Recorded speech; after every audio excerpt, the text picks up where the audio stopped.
जय हिंद दोस्तों। स्वागत है आपका अपने YouTube चैनल ओनली डिक्टेशन में।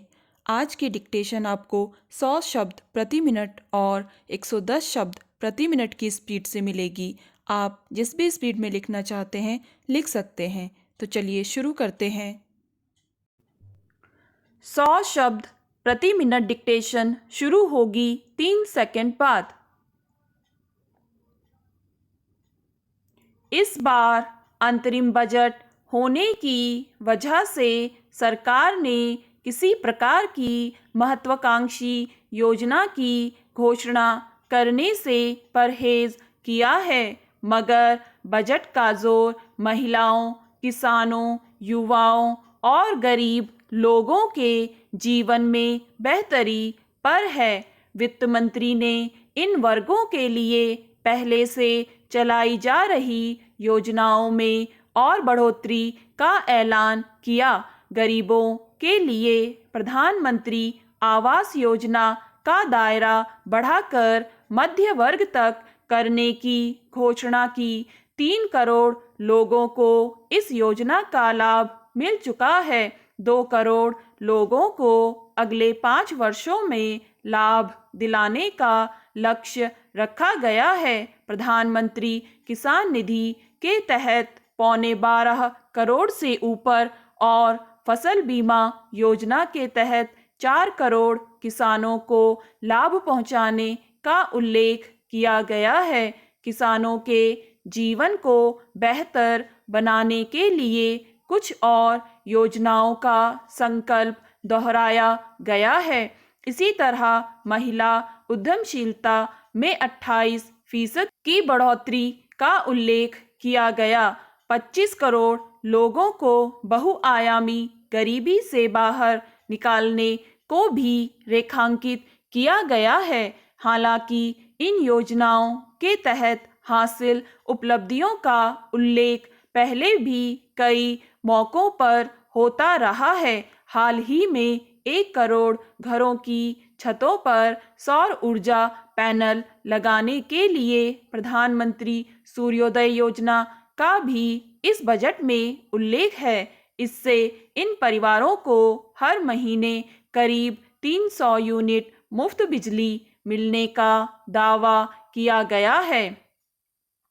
अब रेलवे बजट का लेखा जोखा भी आम बजट में समाहित होता है, इसलिए इस बार के बजट ही में 40,000 रेलवे बोगियों को वंदे भारत बोगियों में परिवर्तित करने और 3 नए कॉरिडोर शुरू करने का उल्लेख किया गया है। हालांकि पिछले कुछ वर्षों में जिस तरह रेल दुर्घटनाएं बढ़ी हैं और उसे लेकर रेल सुरक्षा की ज़रूरतें रेखांकित की जाती रही हैं, उसमें इस दिशा में कुछ योजनाओं की घोषणा अपेक्षित थी, पर इसे लेकर कोई ठोस वादा नहीं किया गया है। हवाई सेवाओं में बेहतरी लाने पर भी जोर दिया गया है। लोग कम समय में और सुरक्षित सफ़र करना चाहते हैं। ऐसी सुविधा उपलब्ध कराना हर सरकार का दायित्व भी है, मगर निम्न और मध्यम आय वर्ग के लोगों के लिए रेल का सफ़र महंगा होता जा रहा है। गाड़ियों के समय पर न पहुंच पाने से असुविधाएं बढ़ रही हैं। इन पहलुओं पर भी ध्यान देने की अपेक्षा की जाती है। हालांकि अंतरिम बजट में अगले वित्त वर्ष के लिए लक्ष्य तय करने और नई योजनाओं की घोषणा की गुंजाइश नहीं रहती।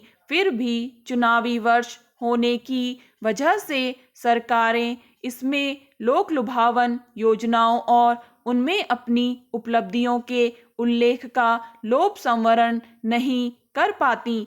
इस बजट पर भी चुनाव की छाया साफ दिखती है। यों हर बजट में नौकरी पेशा लोगों को उम्मीद होती है कि उन्हें करों में कुछ राहत मिलेगी, मगर इस बजट में उसे लेकर कोई घोषणा नहीं की गई है। पुरानी दरों को यथावत रखा गया है। उत्पाद या सीमा शुल्क पर कुछ नहीं कहा गया। इसलिए आम उपयोग की वस्तुओं की कीमतों में न तो कमी होगी न इजाफा होगा। इससे लोगों को निराशा भी हो सकती है। स्टॉप। दोस्तों, अब यही डिक्टेशन आपको मिलेगी 110 शब्द प्रति मिनट की स्पीड से 3 सेकंड बाद। इस बार अंतरिम बजट होने की वजह से सरकार ने किसी प्रकार की महत्वाकांक्षी योजना की घोषणा करने से परहेज किया है, मगर बजट का जोर महिलाओं, किसानों, युवाओं और गरीब लोगों के जीवन में बेहतरी पर है।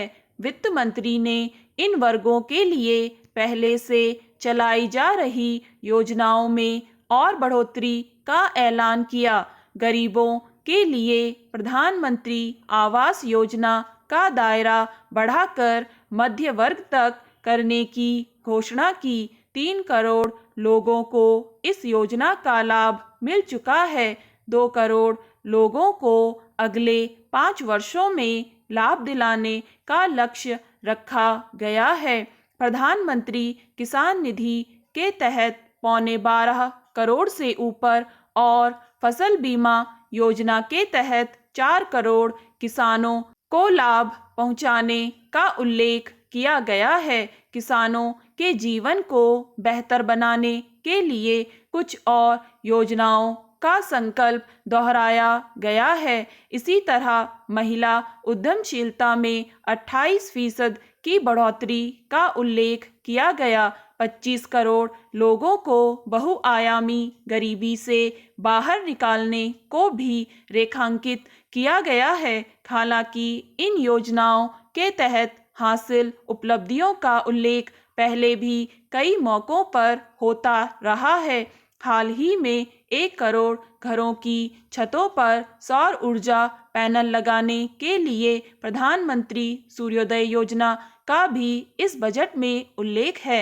इससे इन परिवारों को हर महीने करीब 300 यूनिट मुफ्त बिजली मिलने का दावा किया गया है। अब रेलवे बजट का लेखा जोखा भी आम बजट में समाहित होता है। इसलिए इस बार के बजट ही में 40,000 रेलवे बोगियों को वंदे भारत बोगियों में परिवर्तित करने और 3 नए कॉरिडोर शुरू करने का उल्लेख किया गया है। हालांकि पिछले कुछ वर्षों में जिस तरह रेल दुर्घटनाएं बढ़ी हैं और उसे लेकर रेल सुरक्षा की ज़रूरतें रेखांकित की जाती रही हैं, उसमें इस दिशा में कुछ योजनाओं की घोषणा अपेक्षित थी, पर इसे लेकर कोई ठोस वादा नहीं किया गया है। हवाई सेवाओं में बेहतरी लाने पर भी जोर दिया गया है। लोग कम समय में और सुरक्षित सफ़र करना चाहते हैं। ऐसी सुविधा उपलब्ध कराना हर सरकार का दायित्व भी है, मगर निम्न और मध्यम आय वर्ग के लोगों के लिए रेल का सफ़र महंगा होता जा रहा है। गाड़ियों के समय पर न पहुंच पाने से असुविधाएं बढ़ रही हैं। इन पहलुओं पर भी ध्यान देने की अपेक्षा की जाती है। हालांकि अंतरिम बजट में अगले वित्त वर्ष के लिए लक्ष्य तय करने और नई योजनाओं की घोषणा की गुंजाइश नहीं रहती। फिर भी चुनावी वर्ष होने की वजह से सरकारें इसमें लोक लुभावन योजनाओं और उनमें अपनी उपलब्धियों के उल्लेख का लोभ संवरण नहीं कर पाती। इस बजट पर भी चुनाव की छाया साफ दिखती है। यों हर बजट में नौकरी पेशा लोगों को उम्मीद होती है कि उन्हें करों में कुछ राहत मिलेगी, मगर इस बजट में उसे लेकर कोई घोषणा नहीं की गई है। पुरानी दरों को यथावत रखा गया है। उत्पाद या सीमा शुल्क पर कुछ नहीं कहा गया। इसलिए आम उपयोग की वस्तुओं की कीमतों में न तो कमी होगी न इजाफा होगा। इससे लोगों को निराशा भी हो सकती है। जिस तरह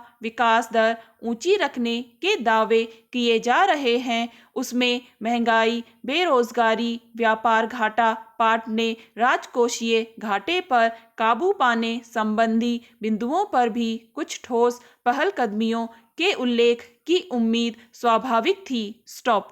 दोस्तों, अगर आपको ये डिक्टेशन पसंद आए तो लाइक करें, सब्सक्राइब करें और अपने दोस्तों के साथ भी शेयर करें।